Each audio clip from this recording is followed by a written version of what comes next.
All right, everybody, welcome to another super exciting episode of Garden Walks with Jack. We are here today at Naples Botanical Garden in beautiful Naples, Florida.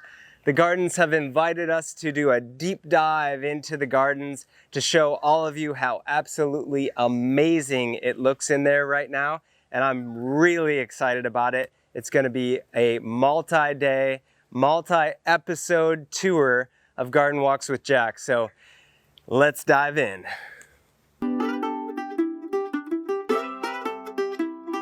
All right, so before we dive into the gardens themselves, I wanted to show you guys this really neat interactive map here that shows the different areas of the world that we're going to be diving into. Naples Botanical Garden, their tagline is Gardens with Latitude, and the gardens featured are between 26 degrees north and 26 degrees south, splitting those latitudes right on the equator. So like I said earlier, we've broken up this series into 3 different episodes because there is so much to see and cover. On the first episode, we're going to be diving into the Brazilian garden, this kind of incredible entry cathedral that's known as Catherine's Garden. That's like a multi-tiered, multi-canopied tropical rainforest. And we're also going to be diving into the children's garden. On the second episode, we're going to be going over to Asia, the Caribbean gardens and the Florida gardens. And then finally on the third day, we're going to be diving into the preserve and the restoration work, which features upland, kind of Florida slash pine and wetland areas, and talking about a lot of the incredible restoration, propagation work, and the behind the scenes action that the incredible staff and crew are working on here at Naples Botanical Garden. I'm really excited about it. So let's get after it. Okay, so here we go through the Naples Botanical Gardens. I'm extremely excited to introduce Brian Galligan. He's going to be our lead tour guide through the gardens today. He's the Vice President of Horticulture here in Naples at the Botanical Gardens. And Brian, thanks so much. This is an honor. Yeah, welcome. Welcome to the gardens. We love being able to show everyone the garden's current state. Unfortunately, we are closed at the moment, so this is a real special treat. But the gardens look phenomenal. And our team is luckily deemed essential, so we are in here maintaining, managing the collections, making it look incredible for when we do reopen. But you'll notice the areas are not blown off. A lot of the material has not been really properly trimmed for the moment just because there's other things that we're working on. But this is a great way for you to see kind of what the gardens are looking like. And yeah, this is going to be an incredible treat for all of our viewers out there. This is, you know, when I started doing the kind of garden walks with Jack and came up with the idea, this was really this is where the idea was born. I was here with my family walking through and everything like that. It was one of the evenings this winter when they do the garden lights and everything. And I thought, man, a lot more people need to see this space and experience this. And in here, there are literally thousands of plants that are labeled and named. And we're not going to have the time today to go through every single plant and specimen in here, but we'll certainly highlight some of the most gorgeous things that are happening in the gardens, some of the really unique blooms that are in peak form right now. And I know we're going to have a heck of a lot of fun.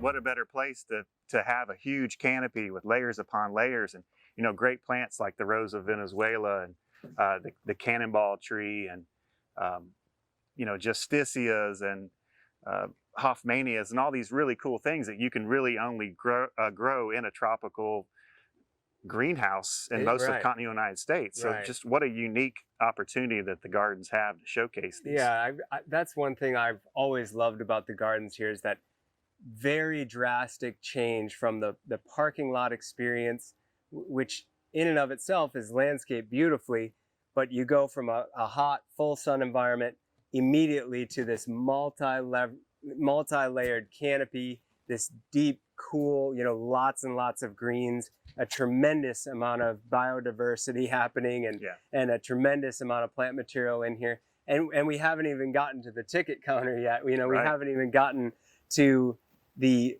real front entry here, but this is sort of that immersive experience to just get you started. It almost like, whet the appetite for what there is to come. It's awesome.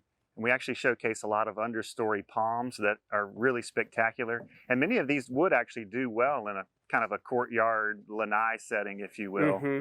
A lot of different aeroids, and of course epiphytes galore.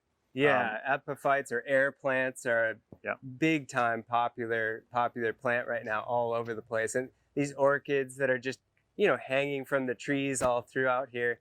But it's really, really neat. What I love about this garden, this entry garden, is that all of these plants, the layering and all this, diversity, you can really see, because of the way this deck is elevated a little bit, you can really get up close to and experience and see these plants, and this dappled kind of light is like how they would be growing in the jungle, That's right. in their natural environment. So they aren't being forced into a full sun environment and, loaded with irrigation to keep them alive, where Right. the foliage is like that deep, really, really dramatic colors, because they're really in as close to a natural native environment as you possibly could create here.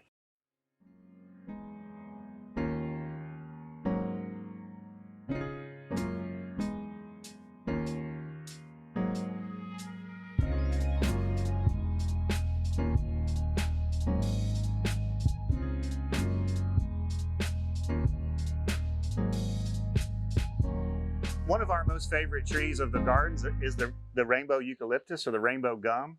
And Raymond Jungles had a great idea to actually do a kind of a grove setting of them here, where there's actually one outside of your general space, but then Yeah. they flow through the space. And the really neat thing about them is they're very interactive. So every time you see them, they peel and exfoliate and have such different colors, and really amazing tree, extremely fast growing. These were little seedlings when we put them in. They must have been 6 or 7 feet when we put them in, 4 or 5 years ago. One thing I really like about them too is the silhouette structure they create through here. So in this whole entryway, we have a lot of big steel framing and everything to accommodate, this amazing pergola work and everything that's above us. But it almost breaks up all of the man-made structure with some big silhouettes of tree form and the bamboo in the background and stuff. So it just, melds the two together, and That's really true. there's no definition between man-made and the natural world in here. Those are And that was a really incredible. neat thing that Lake Flato, the architects of the building, did here. They actually designed the buildings to actually meld with the landscape. So Yeah. let the landscape and the buildings kind of be one. One, absolutely. I mean, you can see there's just vines all over this structure, and they're not cut back real hard or being told to get out of the way. If anything, they're being encouraged to get in closer, and that's really, really neat. Well, you'll notice here we have our 10th anniversary display, and the gardens are definitely in their prime now. And we were just saying how we've kind of gone through every up and down. Irma was a pretty big hit, but it really set us up to be resilient through the current crisis. And I'd have to say that the gardens are definitely in their prime. I mean, they have never looked so good, and I cannot wait for everyone to come back to be able to see them, because if you look around now, everything is so lush and green, and there's so many fun things and flower. The wildlife abounds, I think, maybe because we don't have guests in the garden currently, but it is just so amazing to be here and to be able to get some of this on video for you all to see. Yeah, I was just talking with Brian about how, I personally haven't been here in a while, and to see how dramatically things have grown and changed in the gardens in just a short amount of time. If you haven't been through the gardens in a year or 2 years or something like that, it's definitely something to put back up on the top of the list. As soon as these gardens open back up, this is a really, really important place to check out. It's unbelievable.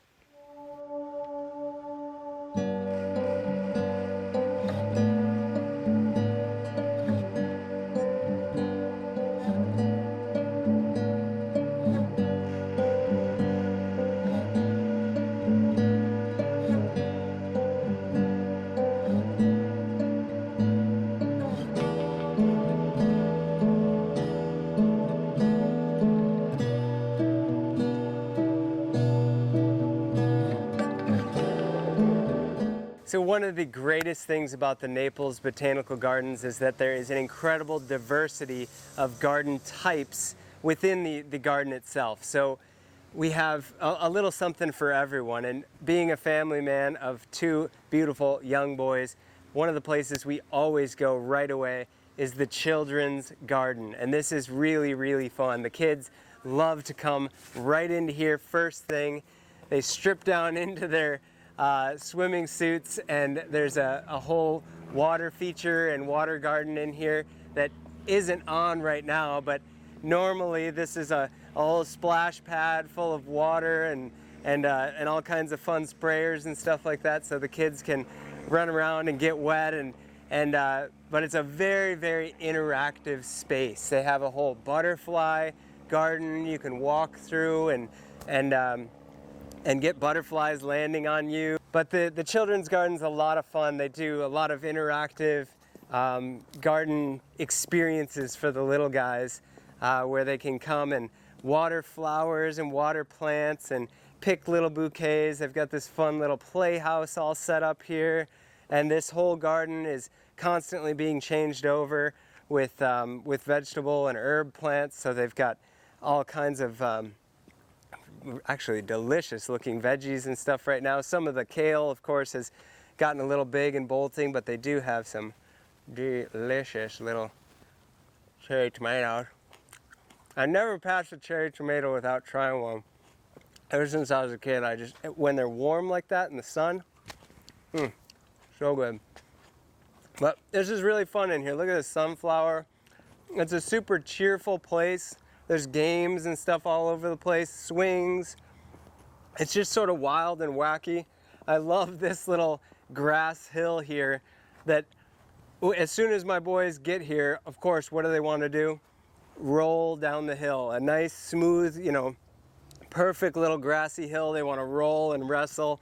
And so it is literally called the rolling hill. Like wild fun games and being childlike is encouraged at every turn within the children's garden here. This is a really playful, fun little place to be.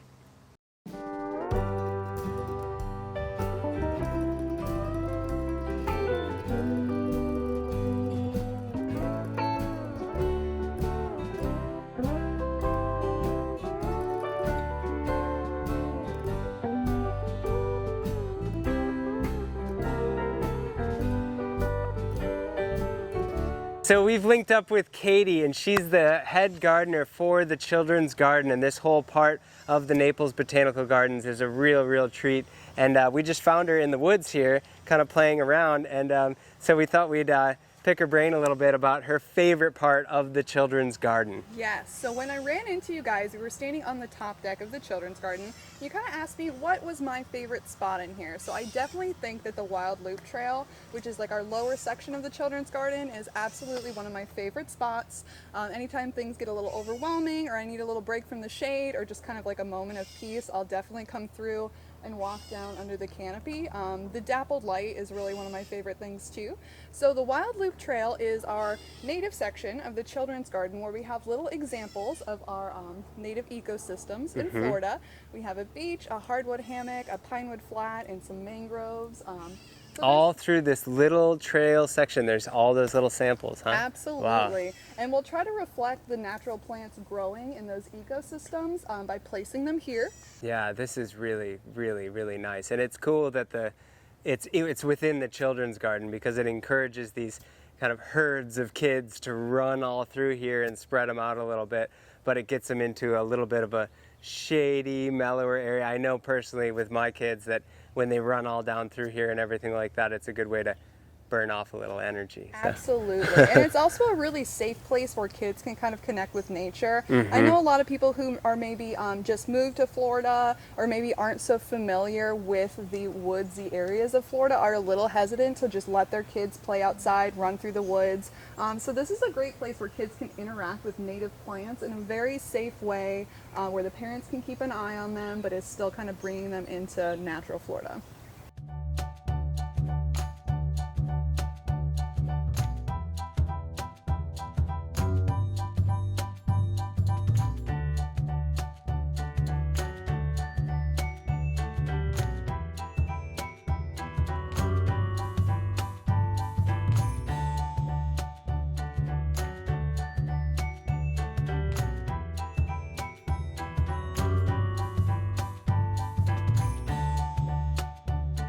so incredibly cool. My boys definitely love playing all through here, and you can climb all up and run around in this big tree house, and it literally is built around this just big, beautiful, massive ficus tree that has created quite an impressive canopy. And I remember right after Hurricane Irma, this tree suffered some, some pretty bad damage and stuff like that, but it is flushed out beautifully, and it's definitely coming back very quickly.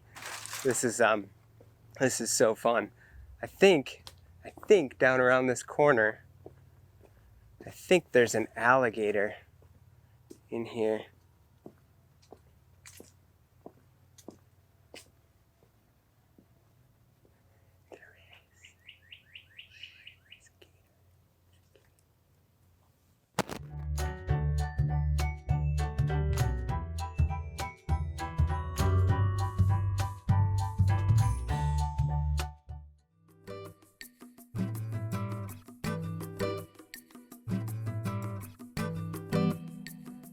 All right, so that was a lot of fun in the children's garden. We're now gonna dive into the Brazilian garden, and this is a real treat. This is a very lush tropical rainforest featuring an incredible array of bromeliads, begonias, wild big palms and flowering trees. A lot of plants that are featured in Brazil and in that incredible biodiversity there in the rainforests of Brazil. So we're gonna link up with our good friend Brian Galligan again, who again is the VP of Horticulture here at the Naples Botanical Garden. Really pretty excited about this garden, so let's go ahead and dive in. So the Brazilian garden features a lot of really, really neat bromeliads. There's all kinds of wild varieties, colors, textures, and even some that are in flower or about to flower. Look at this one here with this super tall flower stalk. Of course, it's like perfectly placed right in this view, looking out over this beautiful waterfall and big reflecting pond water feature with all those flowering water lilies. It's really a sight to see.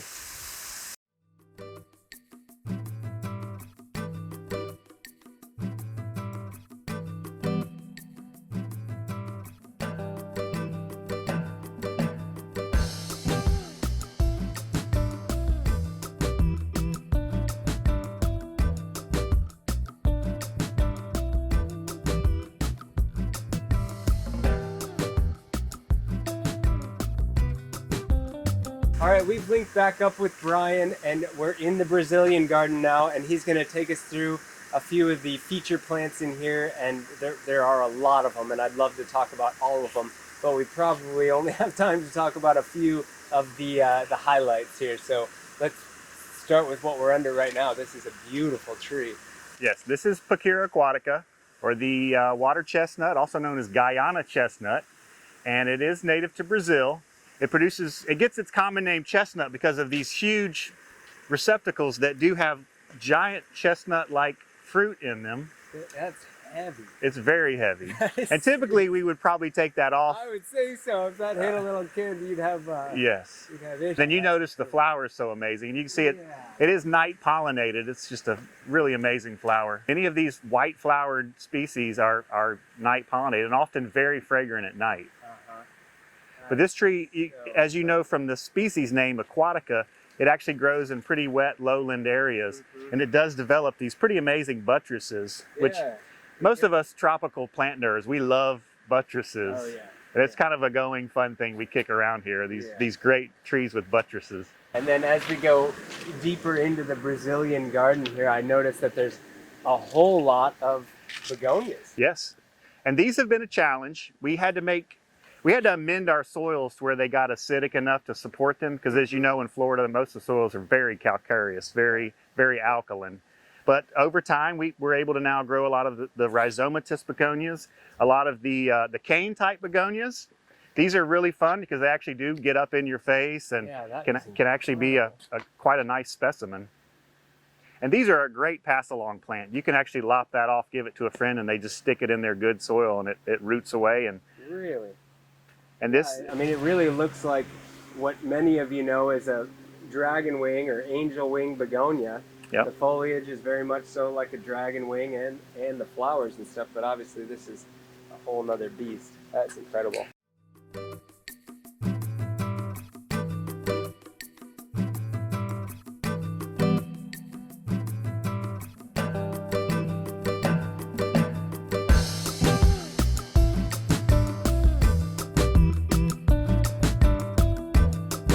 Okay, so we're still in the Brazilian garden, but the canopy has opened up and we're in a lot more of a full sun area. So the plants reflect that. This is a lot more of what a full sun, kind of hotter, drier environment in Brazil might look like. We've got a lot more sun-loving bromeliads here and this really wild, wild tree here. This is the shaving brush tree. Shaving brush, because the blooms look like a little Shaving brush, shaving yeah. brush, yeah. If most people don't know what those are anymore, I know. but I actually do have one, a shaving brush. I never use it, but I do have a nice little kit I have that one I've somebody never used Yeah. either. Yeah, they're cool. But this is a fantastic tree. You can notice green bark, so it actually photosynthesizes without any foliage, and that allows it to drop all its leaves and then go into full bloom and really draw in the pollinators. I would say so. So all the photosynthesis is happening through the bark. That's right. You can also root a cutting very easily. The branch your hands on, or even the bigger one, you could actually cut that off, stick it in the dirt, and it would root in. No kidding. A very resilient species. Yeah, this guy. So what's this little? That's a purple- future flower. Is it really? That's Yeah. a future flower. And it's actually in the cotton family. So very, very soft wood. Our silk floss are in that same family. Baobab. Very, very neat tree. Yeah, look very at neat that. tree. And then this guy right around the corner here, that's a really nice looking specimen. Isn't that cool? That's Stiftia. And that is one that's really not available in the trade. Should be. It should be. It's very cool. It actually comes out much darker orange, as you can see. Yeah. And there's supposedly a darker reddish flowered one out there that we're trying to find. But the seeds are actually, these are the seeds. Okay, so Very, very cool plant. oh yeah, I could see how that could travel on the back of a, an animal or something very easily. Yeah, Or just in the wind. just in the wind.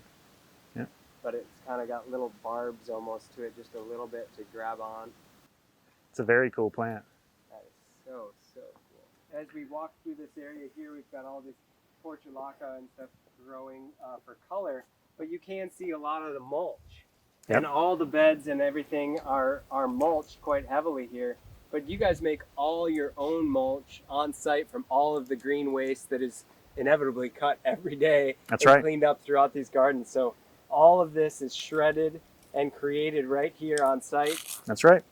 amended back into these beds, turned right in, and then compost down right into soil. So does any of that mulch ever leave site? Nothing leaves the garden. Nothing leaves the garden. That is really, really cool. All green waste is it's trimmed, it's taken away to keep aesthetics to, optimal. Oh, sure. Yeah. And then we actually grind it with a big giant grinder that we actually bought for Irma to get rid of to process all of our green waste, which was football fields. Yeah. We ground all that, put it all back, and we continue that process today, and it's very effective. Oh yeah. I mean, it's a beautiful looking mulch, and it's feeding and just amending this soil, which is, in this environment with the rains we get and stuff like that, Yes. gets, depleted quite quickly sometimes. That's right. So. That's right.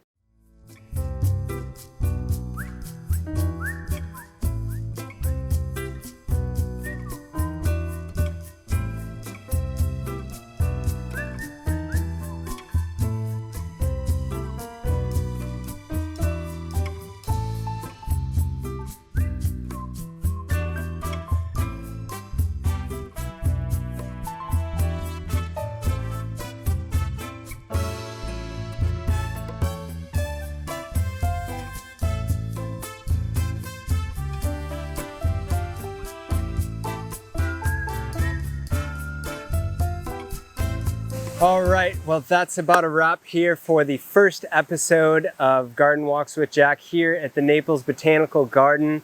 Thanks so much for joining us. Be sure to subscribe and click on the bell so that as we post the next videos for episode 2 and 3 and many other great videos, you'll get notifications and be able to see those. Thank you so much to Brian and the entire staff here at the gardens for taking us through all the gardens. We're in for quite a treat. Stay tuned. See you next time.